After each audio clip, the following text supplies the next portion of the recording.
every Yom Revi, like every Wednesday, we are studying the Tikkunei Zohar.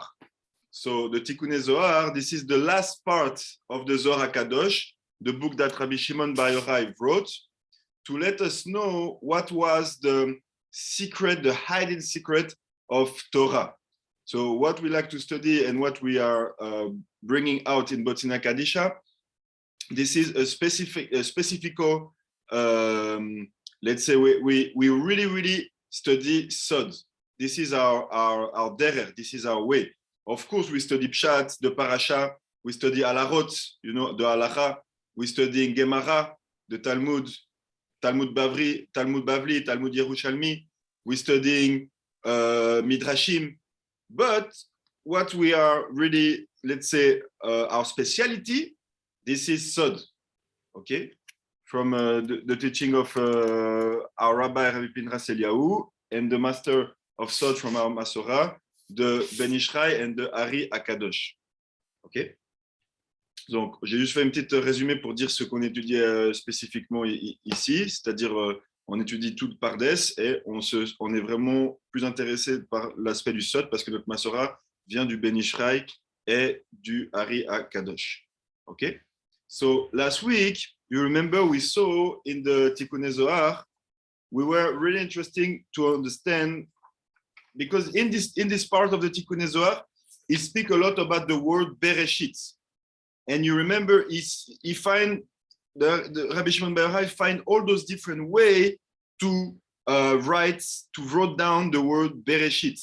So last week we were talking about the aspect of the 6th day of creation. Okay, the 6th day from day 1 by Or. The first day when Hashem say, let's be light, and then it be light, and then he say, oh, the light is good, separated the light from the darkness, and then the second day, he make the differences between the water above and the water below. Okay, this is all the Maaseh Bereshit. This is all the beginning of creation. Donc, qu'est-ce qu'on a vu la semaine passée? On a vu la question des 6 jours, comment est-ce que les jours étaient connectés avec tous les différents travaux qu'il y avait dans les 6 jours de la création. Après, on est parti un peu avec l'histoire du scorpion et pour comprendre vraiment qu'est-ce que c'était en fait ce remez que les femmes d'Israël étaient comparées à des scorpions dans le Midrash Shemot, dans Shemot Rabbah. And then we saw, because last week in Parashat Shemot, we saw that the woman of the Yehudiah, the women of Israel, when they were in Egypt, the Midrash Rabbah, Shemot Rabbah, compare them to Scorpio. Why? Because the Midrash said that at that time in Egypt, the women, they were giving birth to 6 kids in one time. And then even they were giving birth to 60 kids in one time. Okay, so we're trying to understand that. And the Midrash say, yes, don't be afraid, don't be surprised. It's because the women of Israel, they were like Scorpio, because the Scorpio, they have this ability to give birth to more than 70 child in one. Ok? Donc, qu'est-ce qu'on a dit? On avait compris la semaine passée que les femmes d'Israël, elles étaient comparées à des scorpions parce qu'elles donnaient naissance à plus de 6 ou même 60 enfants en même temps. Et on a essayé de comprendre ce que ça voulait dire qu'elles étaient comparées à des scorpions. Because you can think that Scorpio is not a good animal. But then we saw in the Zohar also that no, the Scorpio is a good animal because it's from the beginning of Bereshit. Also the Scorpio, also the snakes. Everything that Hashem created during the 6th day of Bereshit, and he said, this is Tov. In this 6th day, he created also the snake, also the Scorpio, also all the things you can see in this word, which is not the real word of the beginning of Bereshit, but this is another story. So also the Scorpio is good. So then we try to understand what means this story of a Scorpio. But today we are at Tikkun Treisar in Arami. Okay, Tikkun number 12, Tikkun Shenaim Asar. Okay, so I will just read a little bit of the Arami, just like this. We all have the Arami in here, and then we're going to translate in Hebrew. So let's read together. I share you the screen.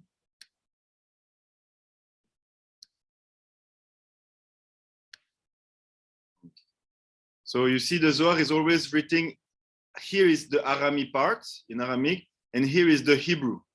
Okay, so we're going to start with the Arami side. So we're here. They say like this. Bereshit ma'amar kadma'a derola kelila me'asa amiran.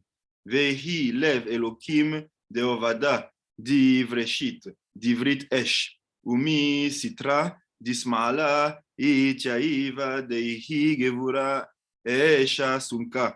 Uvginda belabat esh. Umoshe hava misitra deleivae. Misitra dilei mamash ve'amai. התגליה לבסנה,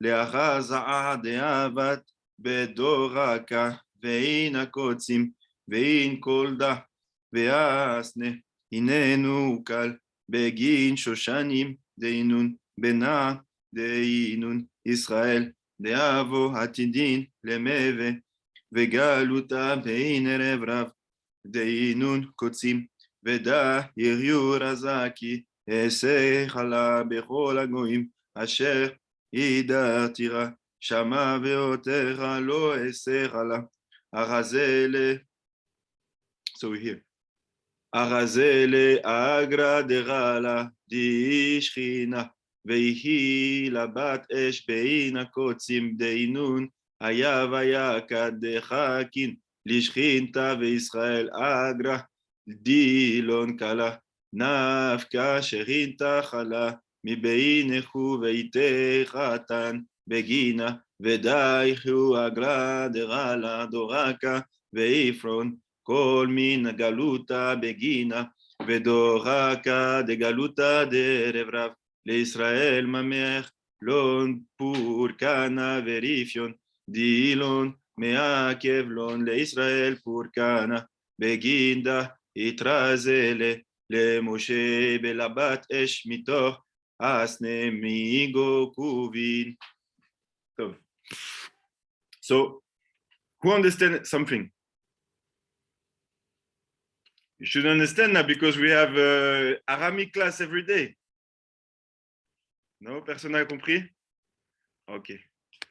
No problem. So, that's the Aramic part of the Zohar. That's the original, the Zohar original. The Zohar Kadosh was written in Aramaic. This is the original language. And then now we have a translation because we have to understand what does it mean. Okay, so it starts like this. Bereshit, okay? Bereshit, meaning the beginning. And you see, we are, all the Tikkunei Zohar from now, every time he bring the name Bereshit and he change the letters. He do some teruma, he do some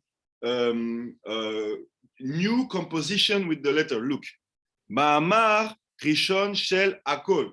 C'est Bereshit is the beginning of everything. Ok, on a compris. Le Bereshit, c'est le commencement de tout. Kalul Me'eser Amirot. And Hashem created the word Bereshit with 10 speech. Kalul Me'eser Amirot, with 10 speech. Il a créé le monde avec 10 paroles. What are those 10 speech? C'est quoi ces 10 paroles?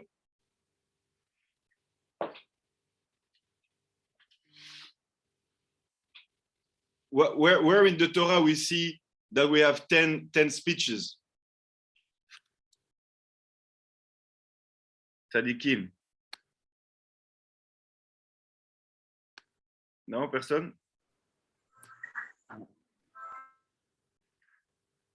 Where are the 10 speeches in the Torah?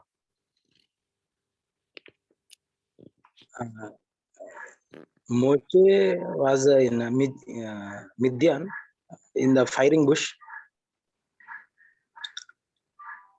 Okay, interesting. It's linked with what we're going to see. But where are the 10 speech in the Torah? What are those 10 speech? Oh, yes. It's the 10. It's the 10 speech. The Asara Dibrot on the Lurot.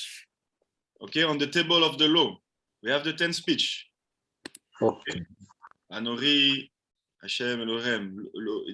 I'm Hashem your God. You will not have another God than me. You will not make a statue and bow down before them. You should keep the Shabbat, honor your parents. Okay, the 10 speech. Okay, 10 commandments. 10 commandments, right. Exactly, the 10 commandments, les 10 commandements. They say that the word was created from those 10 commandments. Okay, so never think that the 10 commandments is something small. This is actually the most important part of the Torah Shebiktav. This is the most important part of the written Torah. Okay, c'est la partie la plus importante de la Torah écrite, les 10 commandements. Okay, c'est ça qui nous amène à vivre bien les uns avec les autres. That's the 10 commandments is what brings us to live well with each other. Then the Zohar Kadosh continue. Vehi lev Elokim shel maaseh bereshit. So he say, and what are those 10 commandments? This is the heart of Elohim when he created the world in the Maaseh Bereshit. C'est quoi ces 10 paroles? Comme on dit, c'est l'intériorité, c'est la pnimius, c'est le cœur de Elohim quand il a créé le monde, Maaseh Bereshit. So the 10 speech, we say this is the heart, lev, okay, heart, like the heartbeat, okay, lev, this is the heart, and this is the 10 speeches. And now look what he say, shel, berit, esh. So he bring a new word, he bring a new way to say Bereshit now. It's linked with what you said, with the burning bush. Look, the Zohar is really amazing. He say, don't read Bereshit. Bereshit.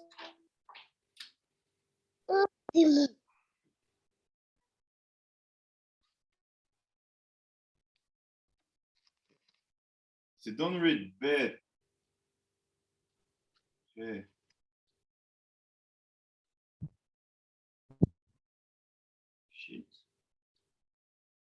Okay. He say, take, like he do all the time in the Tikkun Zohar. Now he bring a new way to write Bereshit. He say, take those 3 letters, take the bet,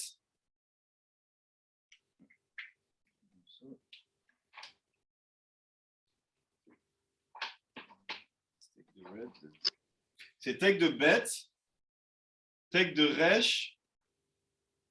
Oh, sorry, I here there is a aleph. My bad.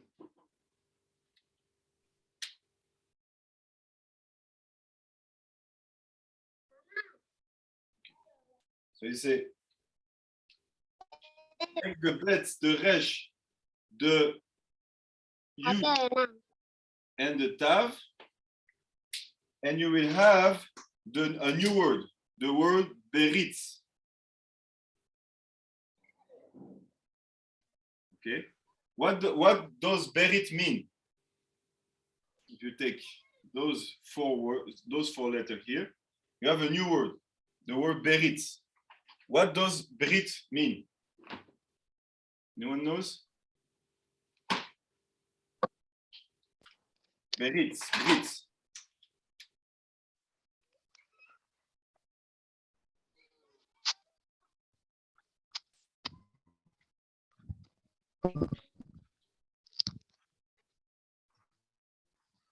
Brit, any ideas?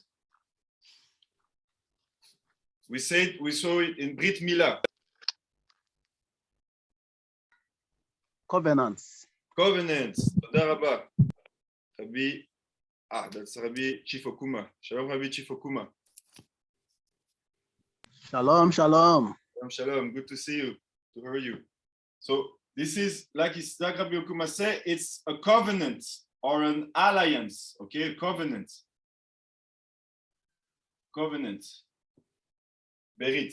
And now we have 2 letters left here. What does 2 letters mean? Like this.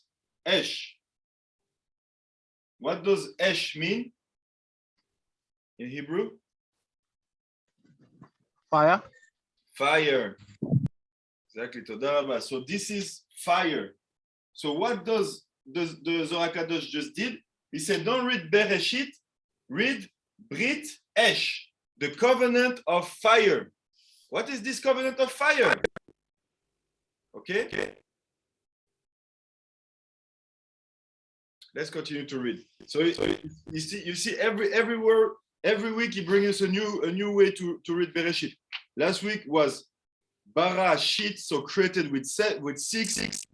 The week before was Bereshit. Don't read Bereshit, read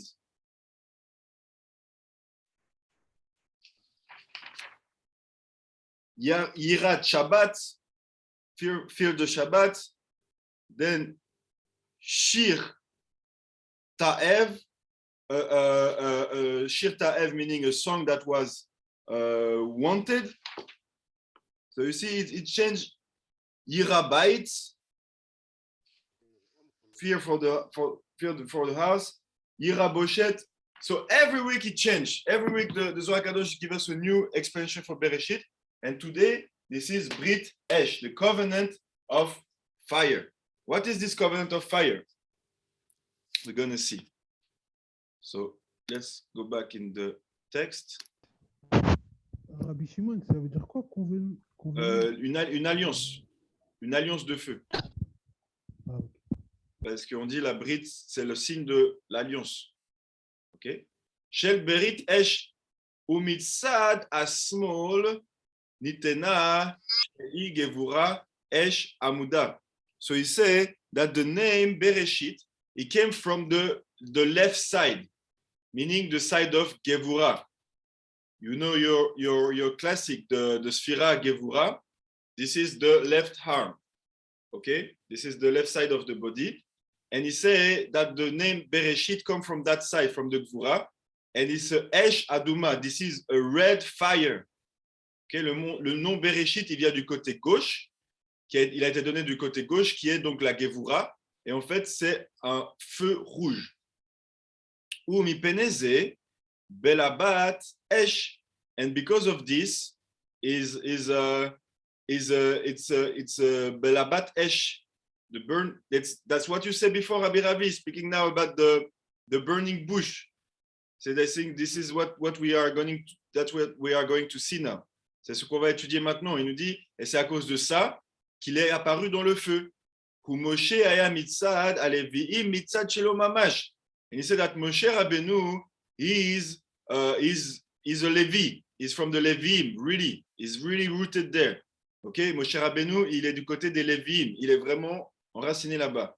Umadua niglalo besine. So he said, so why did Hashem make him sing his covenant through a bush, a siné? Okay. Pourquoi est-ce que c'était un buisson ardent? Là, the Zohar asks a good question. He said, why was it a burning bush?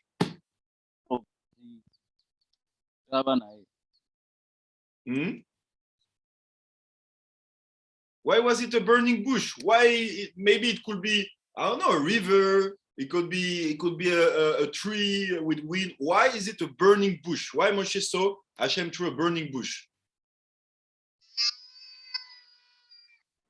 It's like a covenant. Actually, it is. He said it is a holy place. I think in future that is the temple. That's why burning bush. I think. You said why? Because what? Yeah. Hashem said to Moshe, "This is a holy place." That's why I think it is a. In future, that is a Beit Mikdash is coming there. I think that's why. Okay, but why is it a burning bush? Why is it not a river? Yeah. Why is it not a mountain? Why this is a bush on fire? Okay. We're gonna see. You see, it's a deep question. Shalom. It's a deep question. Bezrat Hashem, we're gonna answer through the wisdom of our sage. So the Zohar continue. He has the question. Lo Bessine. Lo Bessine. Why did he see this fire in the bush? Le'arot shehaita bedorak be'in akotzim.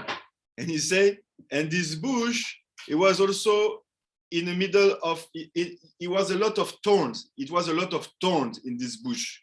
So he said, and it's a bush full of thorns. So it's not really, the Zohar asks also those questions, it's really deep question. Okay? And also, why is it, là, il continue, il dit pourquoi est-ce que c'est un buisson plein d'épines? Ve'im kolze, ve'asne, einenu, ukal. Why is it not like a good red bush with no thorns? Okay, so we try to understand now why this burning bush was, first of all, a burning bush, and why it was full of thorns. But remember what we saw before, that Bereshit, it's also Berit Esh. So the covenant of Hashem will pass through fire. Why? Because he created the world with fire. Okay, this is what we have to understand first. Hashem created the world, all the creation of Bereshit with fire, Esh. Okay, Hashem il a créé tout le monde avec le feu. C'est pour ça que c'était un buisson de feu. Ça pouvait pas être de l'eau ou de la glace ou quoi que ce soit d'autre. Ça devait être du feu parce que c'est comme ça qu'Hachem a créé le monde. Il le dit ici. Maase veilev Elokim shemaase Bereshit. Umitzad smol ni tena she'i gevura esh evduma mipene ze belabat esh. C'était où?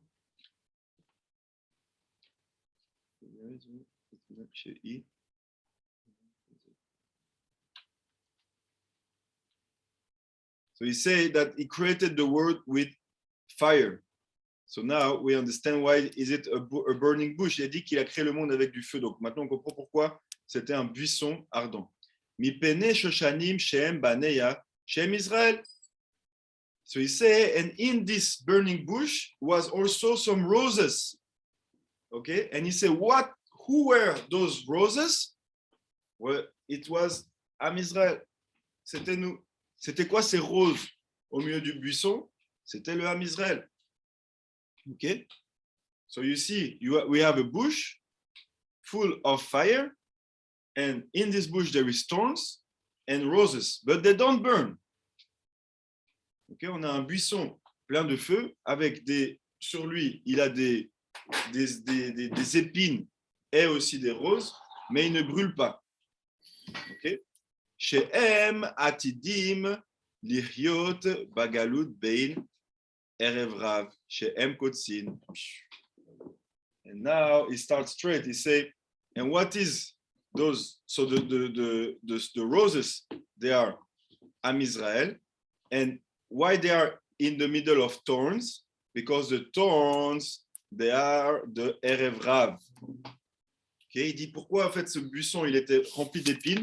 Il y avait des roses et des épines parce que les épines sont en fait le erev rav. Who knows who is the erev rav? Or who are they? So imagine it's like I don't know, you have a rose like this.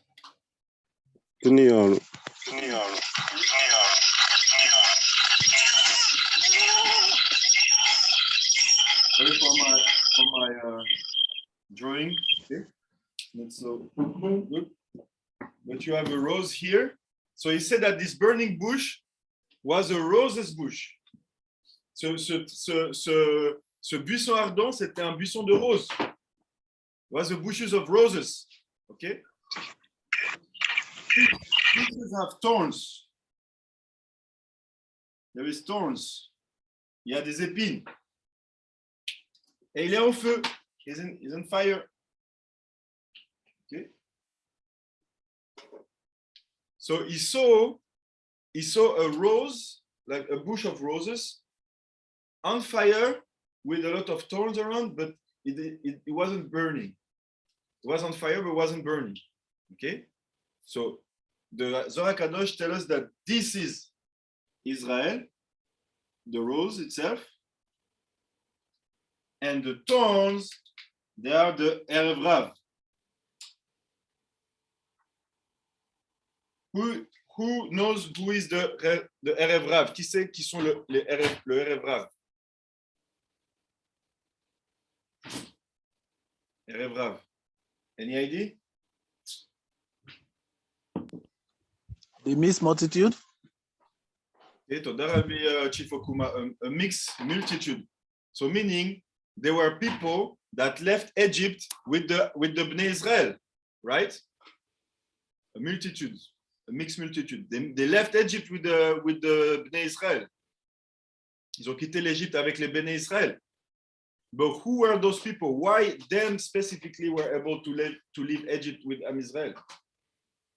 Pourquoi ces gens-là étaient spécialement appelés à quitter l'Égypte avec les Bnei Israël? Let's see. Let's continue to read the text. So we have more information. But remember that we are talking about a bush with two entities. The roses, the flowers are Am Israel, and the thorns, the spine, les épines, they are the Erev Rav, Kotsim. Vous savez, c'est Erev Rav, chez M Kotsim. Kotsim means thorns. Kotsim, c'est-à-dire les épines. Vezeu sod, ki aase chala berol hagoyim asher idartira shama veotera lo aase chala. So he say that the burning bush basically is the representation, it's the sign of the love between Am Israel and the Shekhinah.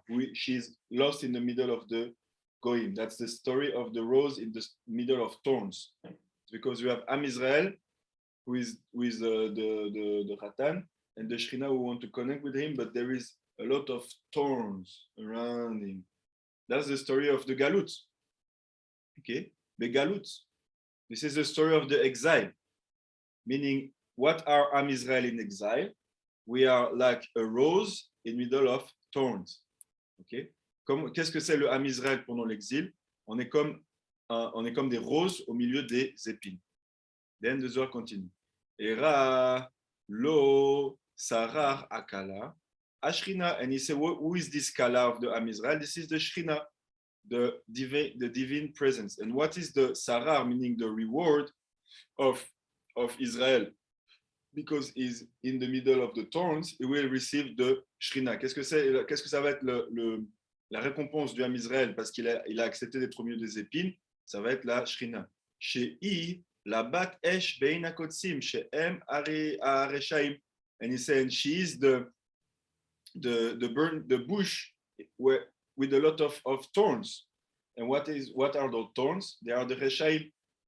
Quelles sont ces épines ici? C'est les reshaim. Kacher, Dorakim, et Ashchina, ve'Israel, Asara shelahem kala. But that's why we need the wedding between Am Israel and the Shekhinah, because the reward of Am Israel being in the middle of the thorns will be the Shekhinah.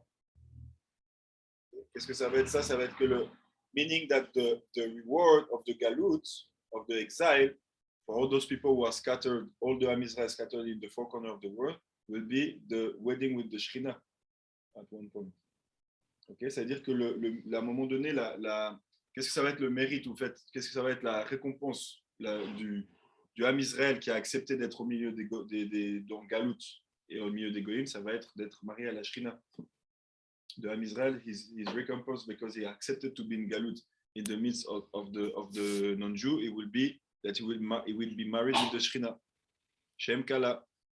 יוצא שכינה קלה מביניהם, ויבוא חתן בשבילה, וזכו שרה הקלה, הדוחק, ויגאל אותה מן הגלות בשבילה, ודוחק גלות הערב רב לישראל, ממאר להם הגאולה, ופריון שלהם הרכב להם לישראל הגאולה.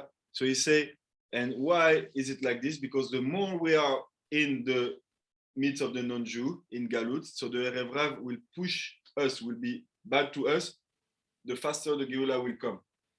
Okay, but if we become friends with the Goyim and we stay there, we start to have like good life, then the Geula will come later.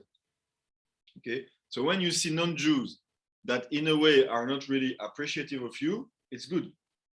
It means that the Geula is coming soon. If you become too much friend and they start to really appreciate you and all those things, it means that the Geula will be delayed. Okay. Mishum kar nirelo le Moshe belabat esh mitor asne mitor kotsim. So that's why we just saw the whole sod of why Moshe Rabbeinu had to see the burning bush.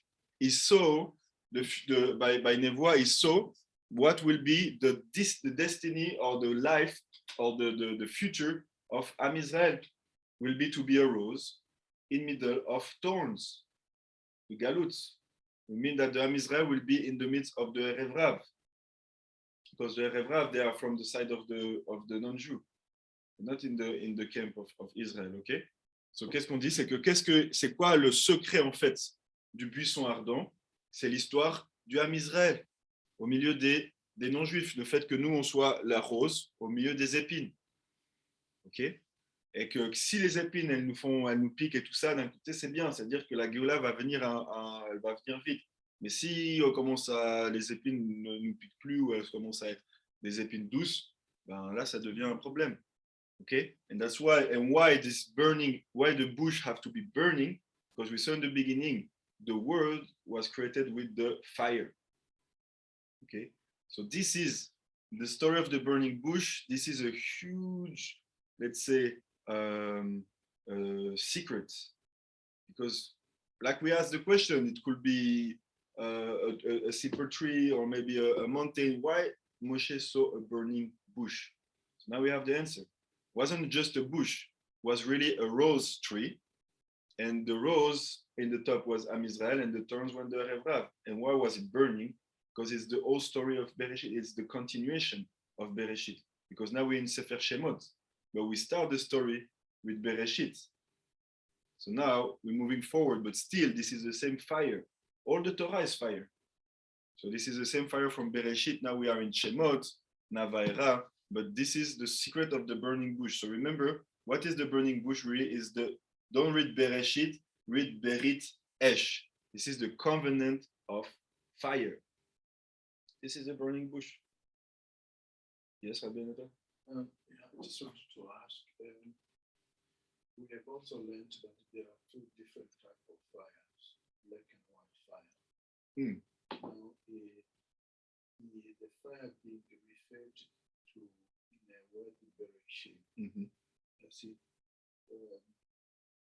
which fire is this? The black, white, or is it both? I think you have the answer. What color is this word? Huh? What color is this word? What color is the word? The black? Yeah. Because the black is from the side of Gvura, and he created the world with Gvura.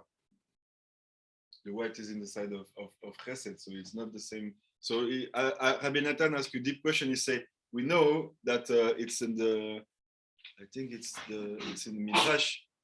The Midrash said that what is the Torah? It's black fire on white fire. Like here. This is not the Torah, this is the Zohar, but if you read the Torah, let's say, even if it doesn't include everything.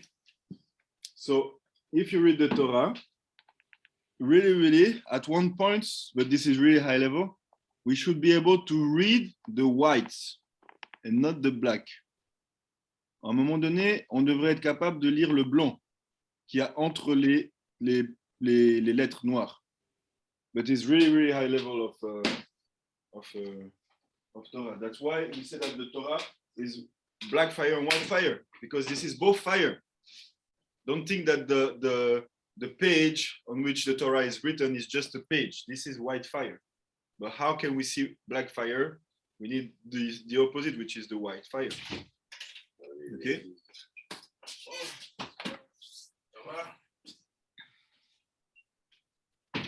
Now I have a question, because we understood. No, you gotta. No, you can get something to yourself. No, it's not. So I have a question now, because we see that, okay, we get it. What is the secret of the burning bush? This is the covenant of fire. And we saw that the rose is Am Israel, and the thorns are the Erev Rav. But now I want to ask another question. So who are these Erev Rav, Mamash? Qui sont ces Erev Rav?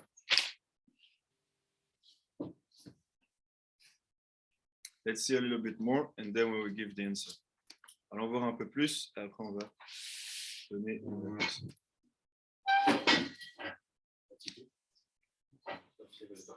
So now we hear כאשר התקרב שם לראות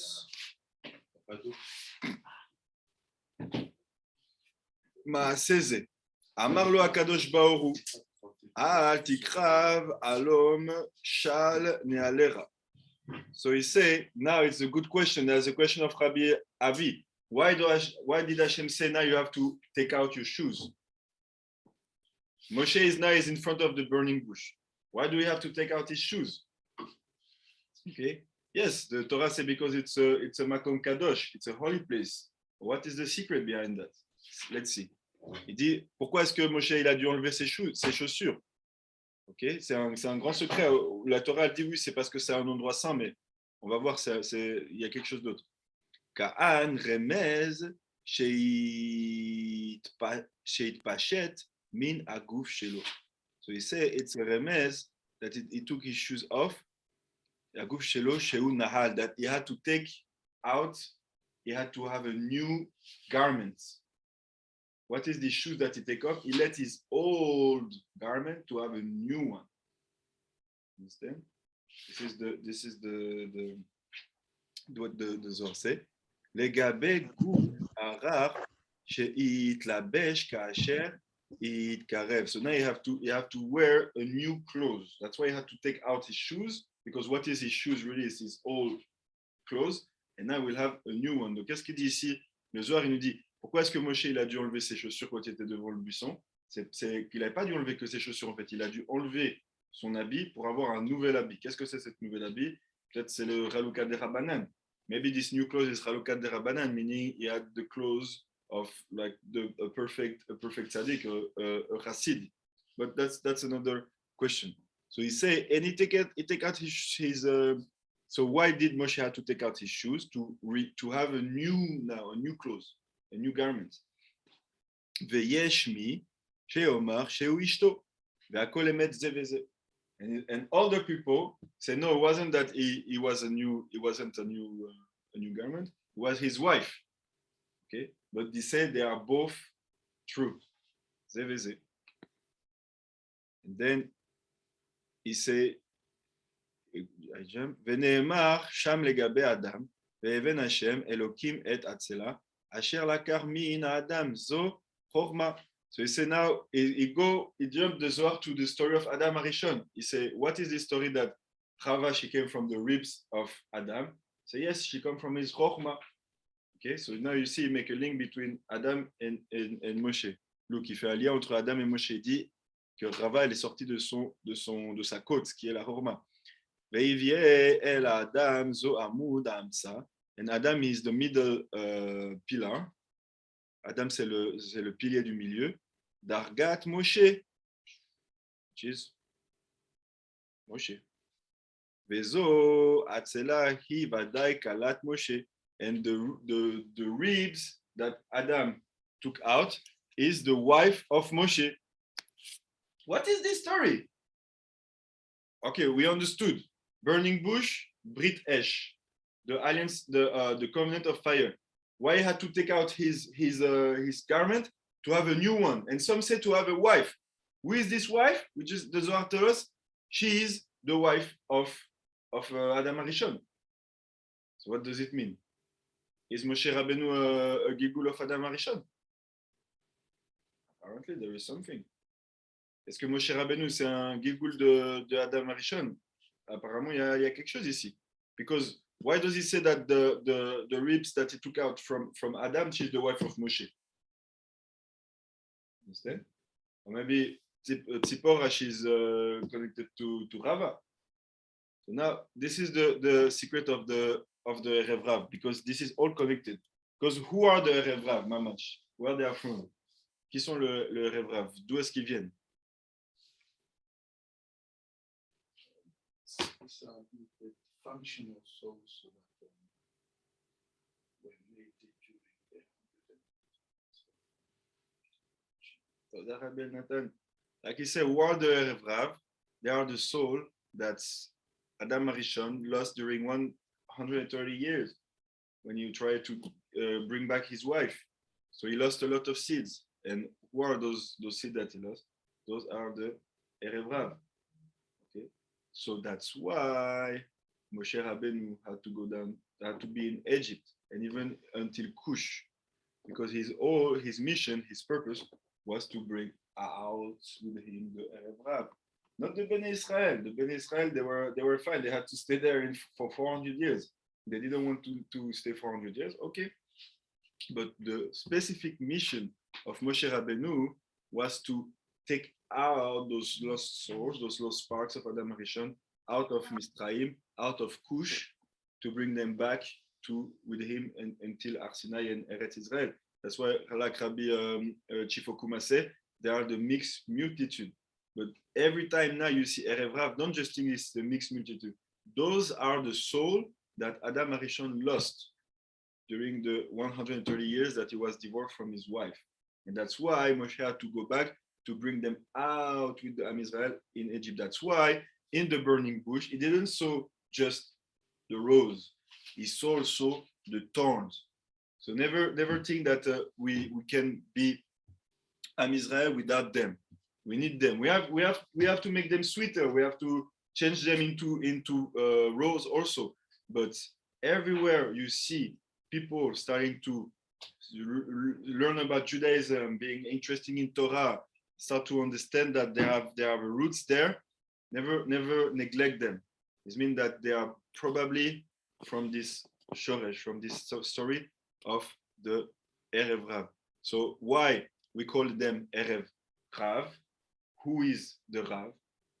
The Rav is Moshe Rabbeinu. Moshe Rabbeinu is the Rav of the Erev Rav. They are the people of Moshe. Ils sont le peuple de Moshe, le Erev Rav. Ok? Baruch Adonai l'olam, Amen. Rabbi Shimon, Yes?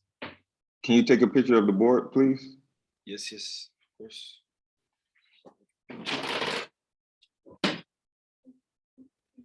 So you get it? It's a family story. Family story. So I send it on the group. So Rabbi Pinras is starting now. Shalom Tzadikim. Shalom Rabbi Jerry. Shalom Rabbi Ravi. Shalom Batsi. Shalom Rabbi Chifokuma. Shalom, Rabbi Shimon. Toda Rabba. Thank you, Rabbi Shimon. Remember when we stopped last time? You have the mark, that's it? Yes. No. Let me see.